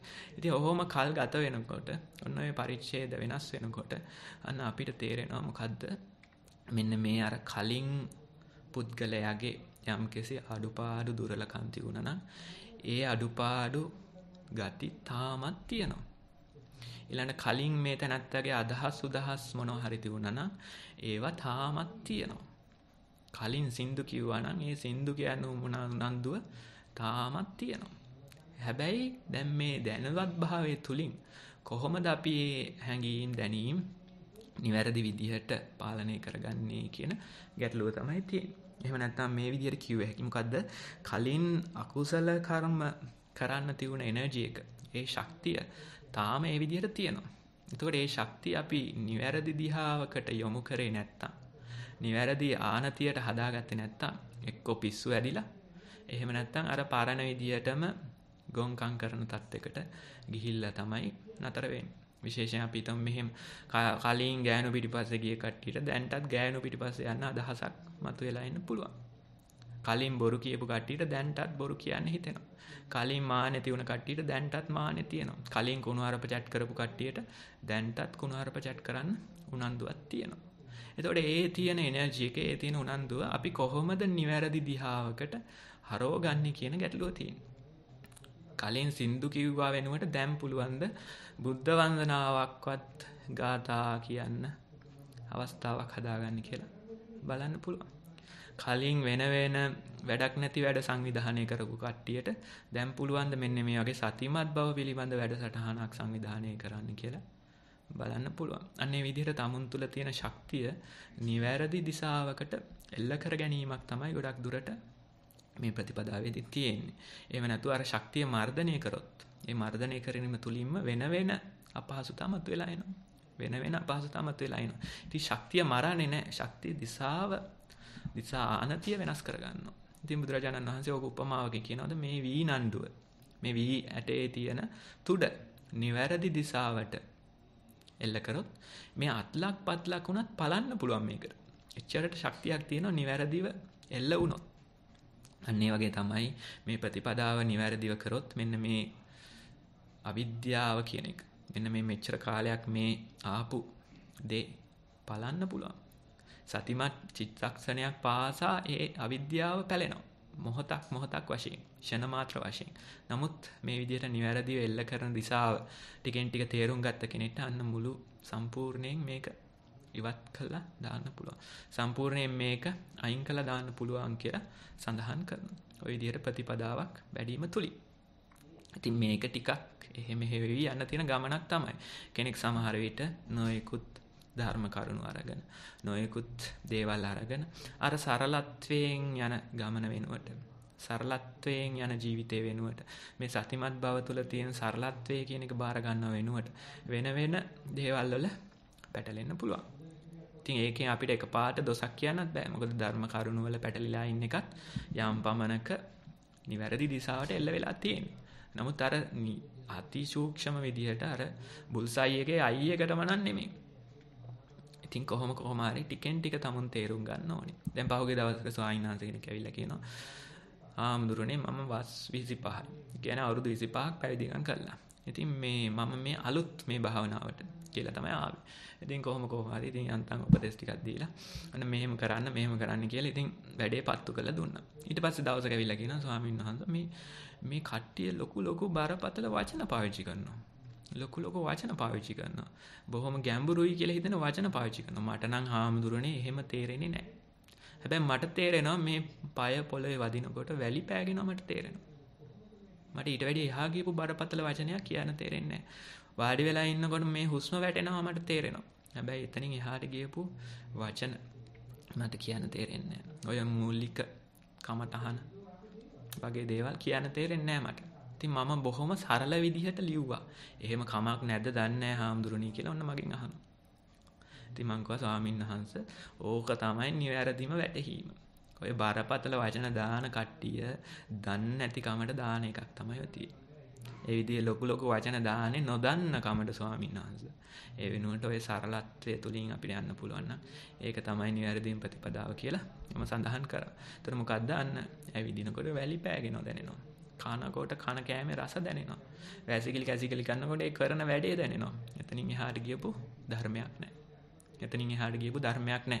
ඒ විදිහට බරපතල වචන ආරම්භ කළා කෙනෙක් පෙන්눔 කරන්න උත්සාහ කරනවා නම් මගේ අදහස තමයි මොකද්ද නොදන්න කම තුලින් නොතේරෙන කම තුලින් එන වචන එන බරපතල දේවල් තමයි ඔය තියෙන්නේ. ඒ වෙනුවට මෙන්න මේ සරලත්වය බාරගත්තොත් අර විනීදපු කිව්වා වගේ මොකද්ද it's my favorite day. අද තමයි මම කැමතිම දවස. මේ තමයි මම කැමතිම මොහොත. මේ තමයි අපි කැමතිම වැඩේ කියලා අන්නේ කරන වැඩේට එළඹෙන මොහොතට සාදර වෙන්න පුළුවන්. ඒ සාදර වීම තුලින් දවසක තේරුම් ගන්න පුළුවන් දැන් නම් ලෙඩේ සුව වේගන එනවා. මේ වේදා නම් හොඳ වෙදෙක් කියලා තේරුම් ගන්න පුළුවන්. මේ වේදායි නියමාකාරයෙන්ම බෙහෙතක් මට ලබා දුන්නා කියලා තේරුම් ගන්න පුළුවන්. අන්න අර මේ ප්‍රතිපදාව වැඩිම තුලින්. අන්න ඒ විදිහට මේ වේදාව අඳුන ගන්න මේ ධර්ම දේශනාවත් හේතු වාසනා වේවා කියලා අපි ප්‍රාර්ථනා කරමු. ඉතින් විශේෂයෙන් බුදුරජාණන් වහන්සේ සඳහන් කරනවා මොකද්ද? මෙන්න මේ පොතේ පතේ නෙමෙයි, මේ බුදු පිළිමවල නෙමෙයි. මාව මේ හදවත තුලින් දකින්න. මාව මේ හදවත තුලින් දකින්න. කොහොමද දකින්නේ? අන්න ලෙඩේ හොඳ වෙනකොට වේදාගේ දක්ෂතාවය ටිකෙන් ටික අඳුන ගන්න පුළුවන්. වේදාගේ දක්ෂතාවය අඳුර ගන්න පුළුවන්. දැන් සමහර කෙනෙක්ට මේ කිව්වට තේරෙන්නේ නැහැ. ඉතින් ගිහිල්ලා කල්පනා කරනවා අද නම් මේ දොස්තර කෙනෙක් ලෙඩෙට්ට බෙහෙත් කරන විදියක් ගැන තමයි බණ කිව්වේ කියලා. මොකක් ගැනද මේ බණ කිව්වේ? පොඩ්ඩක් හිතන්න කල්පනා කරන්න. මේ කිව්වේ චතුරාර්ය සත්‍ය ගැන. හැබැයි චතුරාර්ය සත්‍ය කියන වචනේ තහනම් වචනේ විදිහට අරගෙන තමයි මං කිව්වේ. අන්න ඒක ගැන තමයි බණ කිව්වේ. එතකොට ලෙඩෙක් ගැන නෙමෙයි බණ කිව්වේ. ඒ වෙනුවට චතුරාර්ය සත්‍ය ගැන තමයි බණ කිව්වේ. ඉතින් එවැනි වූ ඒ ලඩක් සුව වීම සඳහා මේ ධර්ම දේශනාවත් හේතු වාසනා වේවා කියලා අපි ප්‍රාර්ථනා කරමු. සාදු මම හිතන්නේ ගෞරවනීය ස්වාමින් වහන්සේ අදත් බොහොම අර්ථවත් ධර්ම දේශනාවක් අපිට ඉදිරිපත් කළා. මේ අපිට තියෙන මේ සසර බය සහ සසර කියන මේ රෝගය කොහොමද සති බෙහෙතෙන් සුවපත් කරන්න කියන කාරණය සම්බන්ධයෙන් අපි කමඨහන් වලට යන්න කලින් මම කැමති ගෞරවනීය ස්වාමීන් වහන්සේ විසින් සකස් කරන ලද උපදේශ පත්‍රිකාව නැවත වරක් ෂෙයා කළ කට්ටියට මූලික කාරණා ටික මතක් කරන්න. මං හැමදාමත් කියනවා වගේ මේ සතිමත් බව වැඩිම කියන කාරණය ඇවිදින්න පුළුවන් ඉඳගන්න පුළුවන් ඕනම කෙනෙක්ට කිසිම ජාති ආගම් කුල දේශ සීමා බාධාවකින් තොරව ඕනම කෙනෙක්ට වයස අවුරුදු 7කින් ඉහළ ඕනම කෙනෙක්ට කරන්න පුළුවන් කියලා සාක්ෂි සහිතව මම හිතන්නේ පරීක්ෂණ කරලා ප්‍රතිඵල ලබාගෙන තියෙනවා. ඒක නිසා මේ වැඩසටහනට මේ වෙලාවේ සම්බන්ධ වෙලා ඉන්න හැම කෙනාටම මම හිතනවා ඒකට හැකියාව තියෙනවා කියලා. ඉතින් ඒකට ඇත්තටම කියනවා නම් අවශ්‍ය කරන්නේ Tamanට මේක කරන්න ඕනි කියන අවශ්‍යතාවය සහ ඒ සඳහා කාල වේලාවක් සොයා ගැනීම පමණයි. ඒක නිසා මේක බොහොම වැදගත් හැමදාම කළ යුතු දෙයක් කියන කාරණය Tamanටම සපත කරගෙන කොහොම හරි මේකට අවශ්‍ය වෙලාවක් යොදාගෙන මේක කරන්න උත්සාහ ගන්න කියලා මම හැම කෙනාටම මතක් කරනවා. නැත්නම් කොච්චර ඉතින් මේ සුතනුග්‍රහ වශයෙන් මේ ධර්ම දේශනා කළත් ප්‍රත්‍යක්ෂ වශයෙන් මේ කාරණාව අවබෝධ කරගන්න එහෙම නැත්නම් අත්දකින්න කෙනෙක්ට පුළුවන් වෙන්නේ තමන් පුහුණු කිරීමෙන් පමණයි කියලායි මම අහලා තියෙන්නේ, මම විශ්වාස කරන්නේ. ඒක නිසා ඒ හැම දිනාටම ඒකට අවශ්‍ය ශක්තිය ධෛර්ය වාසනාව ලැබෙන්න කියලා මතක් කරනවා, ප්‍රාර්ථනා කරනවා. උපදේශ පත්‍රිකාව ගැන වලට යොමු වුණොත් එහෙම මේ සතිමත් බව වැඩිවීමට අවශ්‍ය වෙන මූලික උපදෙස් සඳහන් වීඩියෝස් සතිමත් ඇවිදීමට සහ සතිමත් ඉඳ ගැනීම සම්බන්ධයෙන් නිසන්න වලින් සකස් කරලා තියෙන වීඩියෝස් වල ලින්ක්ස් මම දැනටමත් Zoom එකේ chat section එකටත් Mixlr එකටත් යොමු කරලා තියෙනවා. ඒ අද සම්බන්ධ වෙන කෙනෙක් හරි එහෙම නැත්නම් තමන්ගේ මේ මූලික කරුණු නැවත මතක් කරගන්න ඕන කෙනෙක් ඉන්නවා නම් ඒවට ඒ ලින්ක්ස් වලට ගිහිල්ලා ඒක මතක් කරගන්න කියලා කරුණාවෙන් මතක් කරනවා. එහෙම ගිහිල්ලා මූලික අවශ්‍ය කරුණු ටික අවධාරණය කරගෙන ඒ කියලා තියෙන කාරණා අනුව දිනපතා තමන්ට හැකි සුළු වෙලාවක් ඒ වෙනුවෙන් වෙන් කරලා සතිමත් ඇවිදීම සහ සතිමත් ඉඳ ගැනීම පුහුණු කරන්න කියලා මතක් කරනවා. දින කිහිපයක් යනතුරු මේක විනාඩි 15ක් 20ක් වගේ එක සතිමත් ඇවිදීමකුත් විනාඩි 15ක් 20ක් වගේ සතිමත් ඉඳ ගැනීමකුත් කරලා ඒක පැය දෙක වගේ කාලයක් වෙනතුරු දින කිහිපයක් පුරාවට පුරුදු කරලා ඒ තමන්ට ලැබෙන අත්දැකීම් තමන්ට හැකිය ආකාරයෙන් සඳහන් කරන්න වාර්තා කරන්න උත්සාහ කරන්න කියලා මතක් කරනවා. එහෙම වාර්තා කරලා ඒ තමන්ගේ අත්දැකීම් වාර්තා මේ වැඩසටහනට සම්බන්ධ වෙන අයට මේ යොමු කරන්න පුළුවන් Google ෆෝරමය සහ ඊමේල් ලිපිනයත් මම දැනටමත් Mixlr සහ Zoom තාක්ෂණය හරහා සම්බන්ධ වෙන අයට යොමු කරලා තියෙනවා. ඒ විදිහට අපිට ඔයගොල්ලන්ගේ වාර්තා එවන්න එවන අතරතුර දිගටම මේ පුහුණු වීම කරගෙන යන්න. ඒ වගේම හැම ඉරිතාවකම මේ කියන අපි මේ වැඩසටහන පවත්වන වෙලාවට මේ ඔයගොල්ලන් සම්බන්ධ වෙන්න පුළුවන්. එතකොට වාර්තාවක් ඉදිරිපත් කළොත් ඒ වාර්තාවට සුදුසු ඉදිරියට කරගෙන යා යුතු වෙනස් කර යුතු දෙයක් තියෙනවා නම් ඒ වෙනස් කළ යුතු කාරණා සහ වෙනත් ලබා දී යුතු උපදෙස් තියෙනවා නම් ගෞරවනීය ස්වාමීන් වහන්සේලා අපිට අනුකම්පාවෙන් ඒ සඳහා අවශ්‍ය උපදෙස් ලබා දෙයි. අපිට වෙන අයට දෙන උපදෙස් වලින් උනත් සමහර වෙලාවට අපිට අදාළ සුදුසු උපදෙස් අපිට ලබා ගන්න පුළුවන්. ඒ විදිහට මේ වාර්තා ලියන ගමන්ම මේ වැඩසටහනට සම්බන්ධ වෙලා මේ සතිමත් බව දිගටම පවත්වාගෙන යන්න පුහුණුව පවත්වාගෙන යන්න හැමදෙනාටම ශක්තිය ධෛර්ය වාසනාව ලැබේවා කියලා ප්‍රාර්ථනා කරනවා. මම දැන් නාමන්ත මහත්තයාට ආරාධනා කරනවා අද දවසට ලැබිලා තියෙන කමඨහන් වාර්තා ගෞරවනීය ස්වාමීන් වහන්සේට ඉදිරිපත් කරන්න කියලා. බොහොම ස්තුතියි රාජිකා, බොහොම පින්. තෙරුවන් සරණයි, අවසරයි ස්වාමීන් වහන්සේ. මුලින්ම ලැබිලා තියෙන්නේ කමඨහන් වාර්තාව වියානා දුව විසින් අප වෙත එවා තිබෙන කමඨහන් වාර්තාවයි. මම මේක මේ ස්ක්‍රීන් එකේ ෂෙයා කරන්නම්. ඒකේ ඒ දුව විසින් චිත්‍රයක් ඇඳලා එවලා තියෙනවා මයින්ඩ් එක සම්බන්ධව. මම දැන් ඒක කියවන්නම්. Mind activity 29th of March 2021. My mind jar before shaking is like my happy mind. When I get angry, I shake it. Then it looks so glittery and the water is not clear. When I calm down, it becomes clear again. my mind jar is settling down faster than my mom's mind jar, just like my mind. Then I have shared the screen on this, and she has shown 3 stages of the mind jar. The first one is the happy mind, and we can see that the particles are at the bottom. And then the second stage is angry mind, and we can see that the colored particles are all scattered over inside the mind jar, and there are bubbles with also bubbles are spread out without any particular formation. And then on the third stage, when the mind is calm, we can see that the particles are settling down, and some are still on the side, still getting settled. But the bubbles, she has shown the bubbles as well, and they are on an even layout. So we can see that something has changed place from stage 2 to stage 3, and it is clearly visible. I invite you, with respect, Bhante, to provide guidance for Viana and us on this submission of the report. Okay, the most important thing that grabbed my mind was that her mind jar was settling faster than her mother's, right? So that one is one valuable point. When we are kids, when we are at a young age, our minds are closer to happiness. They are closer to calmness. But when you gather more and more things, when you go for education, when you go for money, and when you go for family life, when you go for different titles, then our mind is deviating from the origin. Our mind is deviating from the happiness.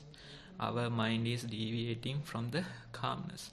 So it is true that this daughter's mind jar is settling faster than her mother's. That's true. So even parents can learn from small kids.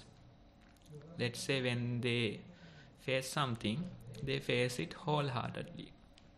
They don't reject it. It's like their favorite day, their favorite moment, and they accept it. When they play wholeheartedly. When they are angry, they are fully angry. When they are sad, they are fully sad. But soon, after a few minutes, they will let it go.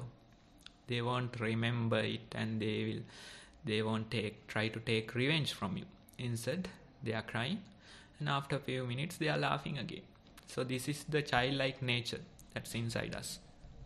That doesn't mean that we have attained Nibbana. That doesn't mean the mind is awakened. But still the dust is there. Dust is underneath. Dust is beneath the surface. So we can see this behavior from them. It's like reflection to us. We can see this mirror from these kids. And Rajika said that 7 years onwards, anybody can practice this. But this is 6 years. This daughter is 6 years. So we might have to reduce that time frame. Maybe after 6 years, anybody can practice. But as per the Dhamma, as per the Vinaya Pitaka and other things, it is said that 7-year kids were enlightened. 7 years was the minimum that's shown on the books. But here also we can see that even the younger kids can practice. They can do this training, and we are happy to see such information in the report, such valuable information about the mother and the daughter, about the happy mind, angry mind, and calm mind.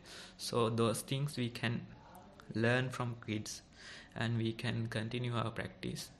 And for the adults here who are not practicing, who are ignoring this type of a practice, who are postponing, these are good lessons we can learn from kids. So I really like this type of report, because we can show them to the adults and tell them even 6-year kids can practice. Why can't you? If you let it go, if you let go of your self-centeredness for a minute, for a second, the truth is right there. If you let go your self-centeredness for a second, for a minute, the truth is right there. So when you grab that self-centeredness, you are rejecting the truth. When you go for complicated things, you are rejecting the simplicity. It was said that complications take us away from Nibbana. Complications take us away from awakening. Complications take us away from our true self. So when you grab complications, you are rejecting the truth. When you grab complications, you are rejecting Nibbana. When you grab complications, you are rejecting happiness. So make a habit in your life to accept the simplicity. When you accept this present moment, when you accept this day, when you accept your current activity, then you are saying, it is my favorite day. It is my favorite moment. It is my favorite activity.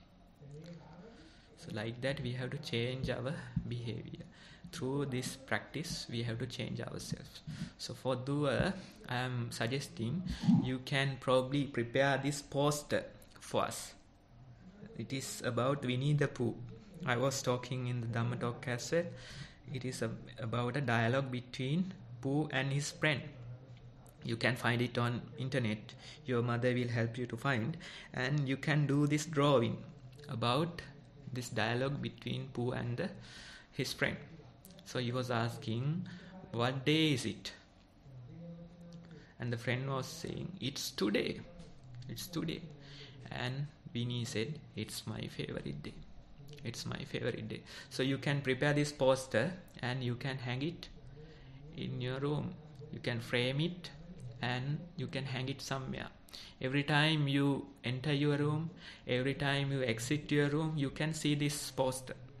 And it will remind you that it's my favorite day. Today is my favorite day. This moment is my favorite moment. And this activity is my favorite activity. So if you can do this poster and share it with us by next week, it will be really helpful for you as well, the adults who are here. So we'll ask her to do that.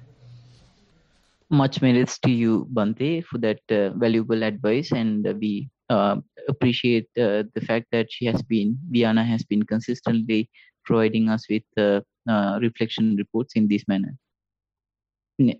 Then ස්වාමීන් වහන්සේ තව කමඨහන් වාර්තාවක් ලැබී තිබෙනවා. ඒක මම කියවන්නම්. සක්මන පාදය පොළොව මත ස්පර්ශ වන ආකාරය වෙත සිහිය පිහිටවා සක්මන ආරම්භ කළෙමි. යටිපතුල වෙත සිහිය පිහිටියේය. ඒ සමගම කයේ දෝලනයද ප්‍රකට විය. යටිපතුලෙන් ඇතිවන ස්පර්ශය ඊතා ප්‍රණීත විය. වම් යටිපතුල දකුණු යටිපතුලට වඩා මෘදු ලෙස පොළවේ ස්පර්ශ වන බව වැටහි ගියේය. වම් පාදය දකුණු පාදයට වඩා වැඩියෙන් කය ඉදිරියට තල්ලු කරන බවද පෙනුනි. සිත බාහිර අරමුණක් වෙත ගිය විට නැවත කය වෙත පැමිණි බවට සාක්ෂිය වූයේ වම් විලුඹ පොළවේ ස්පර්ශ වීම වෙත සතිමත් වීමයි. තවත් විටක බාහිර අරමුණක් වෙත ගිය සතිය කයේ දෝලනය වෙත සිහිය නැවත පැමිණියේය. බාහිර අරමුණක් වෙත සිත ගියේ තව අවස්ථාවකදී එම අරමුණෙහිම සිහිය පිහිටවා එහි සිට සක්මන දෙස වරින් වර බලමින් සක්මන ඉබේම සිදුවන අයුරු බලා සිටියෙමි. එවරද සතිය නැවතත් කය වෙත පැමිණියේය. වාර කිහිපයකදීම එක දිගට පියවර 20ක් පමණ පාදයන්හි ස්පර්ශය වෙත සිහිය පිහිටවාගෙන සක්මන් කළ හැකි විය. ඇතැම් වාරවලදී පාද ස්පර්ශය වෙතින් සක්මන ගිලිහි ගොස් කයේ දෝලනය වෙතම පමණක් සතිය පිහිටන බව අත්දැක්කිමි. මෙසේ සක්මන නිම කළෙමි. ගෞරවනීය ස්වාමීන් වහන්සේට නමස්කාරය වේවා. සියලු දෙනාටම නිවන් අවබෝධ වේවා. සියලු යහපත වේවා. අවසරයි ස්වාමීන් වහන්සේ එතනින් ඉවරයි මේ වාර්තාව. හොඳයි. එතකොට දැන් ඔතන වැදගත් කරුණක් සඳහන් වෙන ওই වාර්තාව තුළ අවස්ථා කිහිපයක මේක තියෙනවා. සිහිය වෙන දේවල් වලට ඇදිලා යනවා.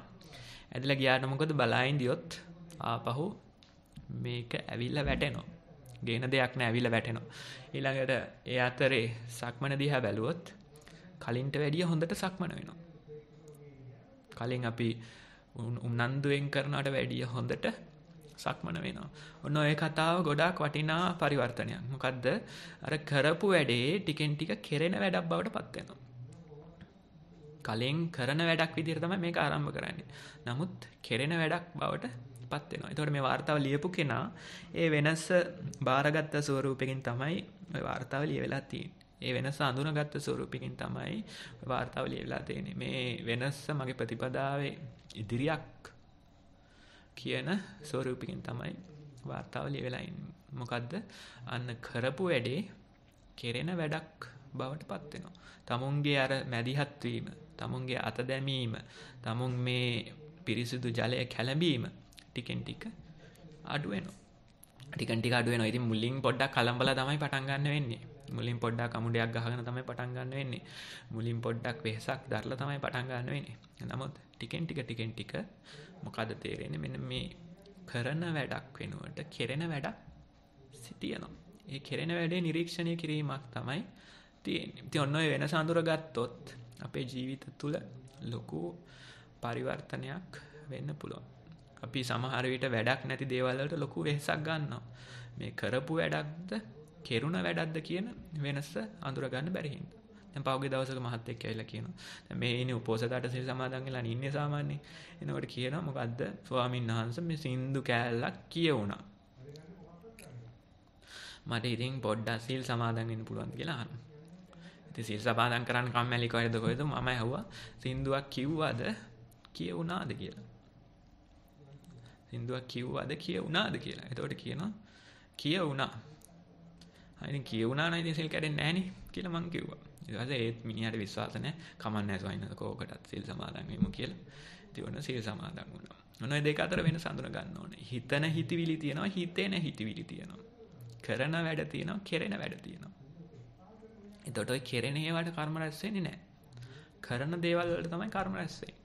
එතකොට කෙරෙන දේවල් වැඩි වෙන්න මොකද වෙන්නේ? අන්න අපි කර්මය ෂය කරන ප්‍රතිපදාවකට වැඩිලා තියෙනවා. කර්මයෙන් මිදිලා යන ප්‍රතිපදාවකට වැඩිලා තියෙනවා. මොකද්ද? අන්න කළා නෙමෙයි කෙරුණා. අර කියන්නේ අර මොකද්ද? ලොකු ස්වාමීන් වහන්සේ කියන කතාවක් තියෙන මොකද්ද? අන්න මම ගියා නෙමෙයි ග්‍රහය අරගෙන ගියා කියලා දකින්න පුළුවන්. අන්න ඒ වෙනස අඳුරගත්තොත් මෙන්න මේ අපේ කර්මය ෂය වෙනවා අපිට දකින්න පුළුවන්. නොයෙක් විට විවිධ පුද්ගලයෝ ඇවිල්ලා නොයෙකුත්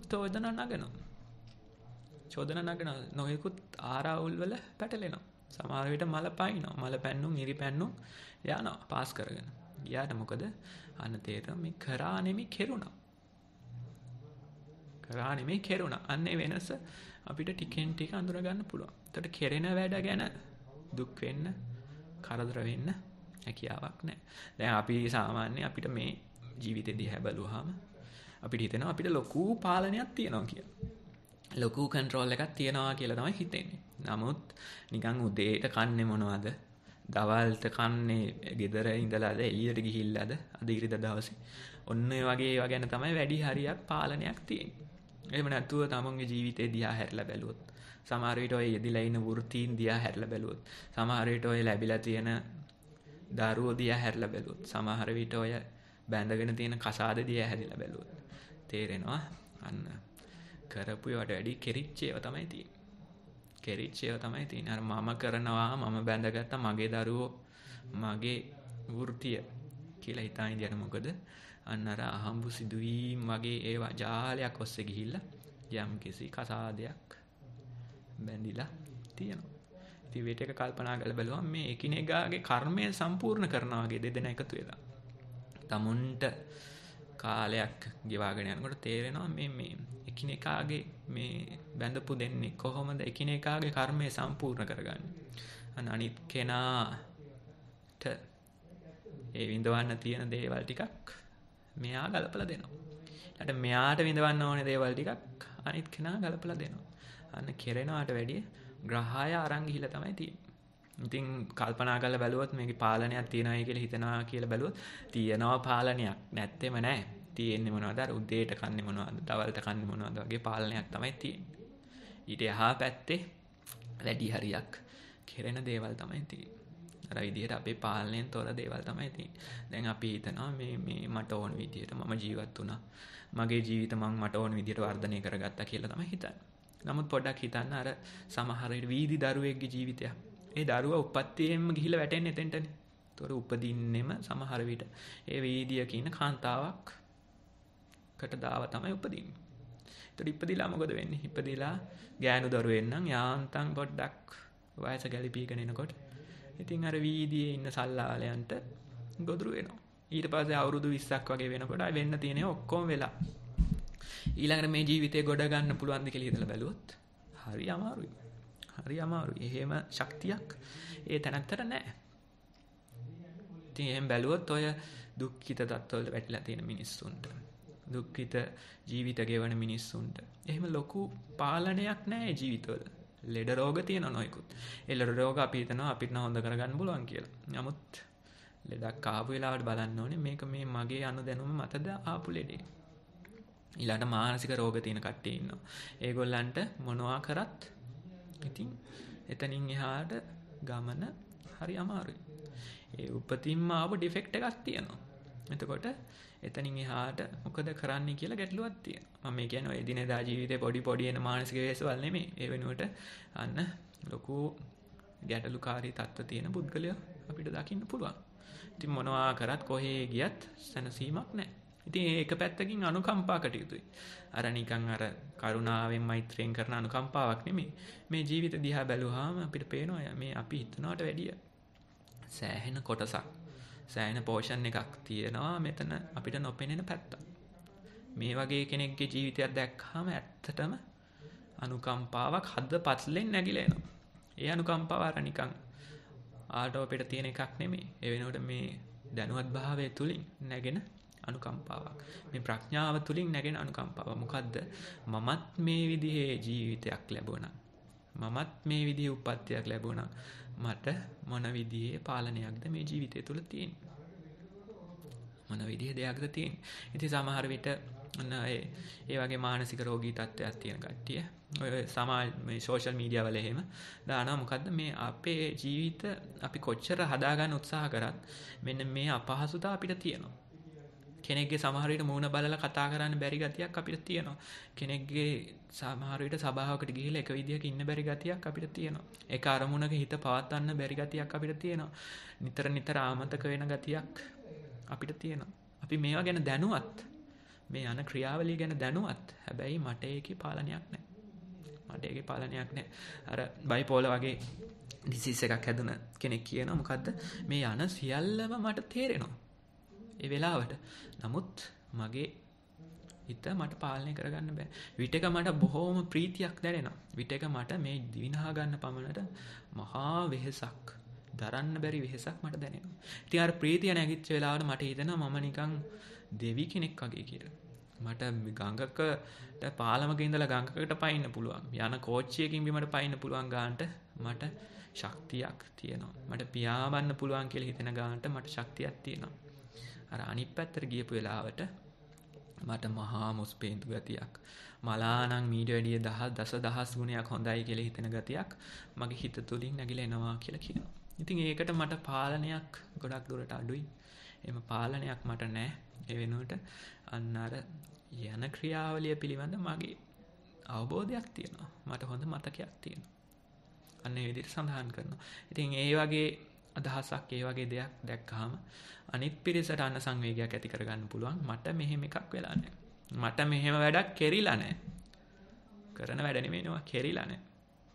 අනේකම නිසාද කොහෙද අර මංගල කරුණු කියනකොට බුදුරජාණන් වහන්සේ සඳහන් කරනවා පුබ්බේත කත පුඤ්ඤතා.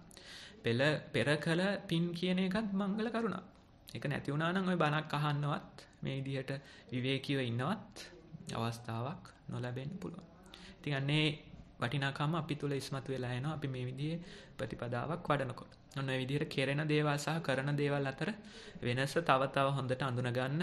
එතකොට තව තව කරන දේවල් අඩු වෙලා කෙරෙන දේවල් ඉස්මතු වෙලා එයි කියලා අපිට සඳහන් කරන්න පුළුවන්.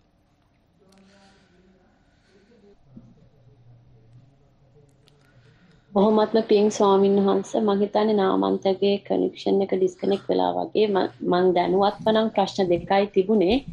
මම හිතන්නේ නාමන්ත ප්‍රශ්න දෙකම ඉදිරිපත් කළා කියලා. ඔය එකක් කරපු දෙයකට වැඩි කෙරුණු දෙයක් වෙන්න මම හිතන්නේ. ඩිස්කනෙක්ට් උනේ එක. එහෙම වෙන සවනස නාමන්ත ආයේ ජොයින් වෙලා ඉන්නවා. එමයි සොයන්නස මම කම්පියුටර් එකෙන් ලොග් වෙලා හිටියේ ඒක මේ ෆ්‍රීස් වෙලා මම හිතන්නේ ෂට් ඩවුන් වුණා අමුතු විදිහකට.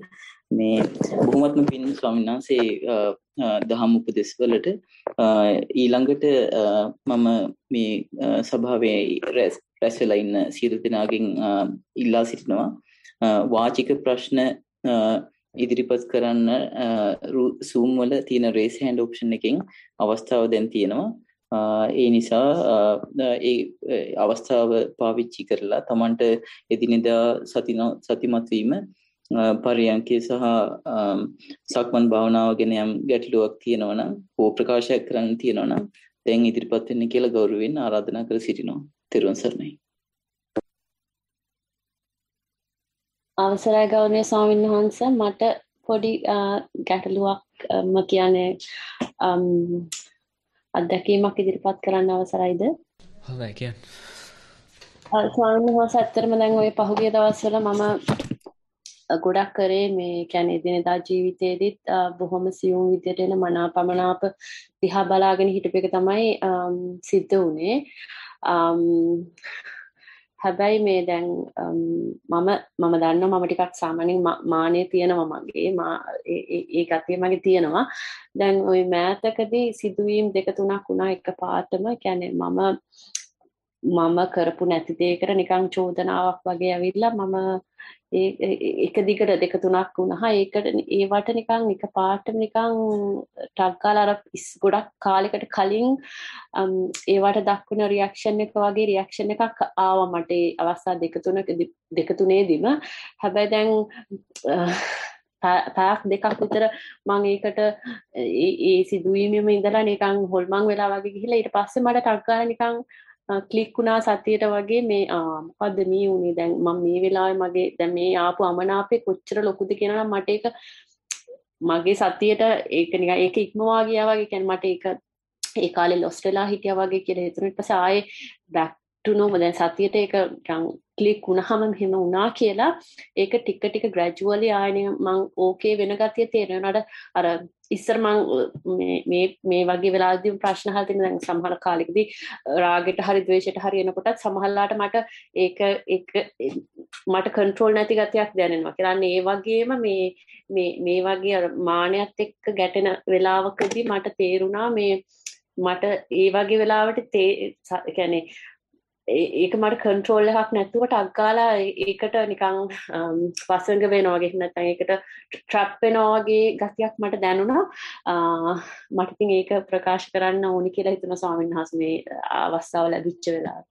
උපදේශයක් ලැබලා දෙනවා නම් ඔබ වහන්සේගෙන් ගොඩක් ස්තුතිවන්ත වෙනවා ස්වාමීන් වහන්සේ. හොඳයි. එතකොට දැන් ඔය රාග, ද්වේෂ වගේ ඒවා එනකොට ඇත්තටම මේගොල්ලෝ අර වංක ගතිය අඩුයි.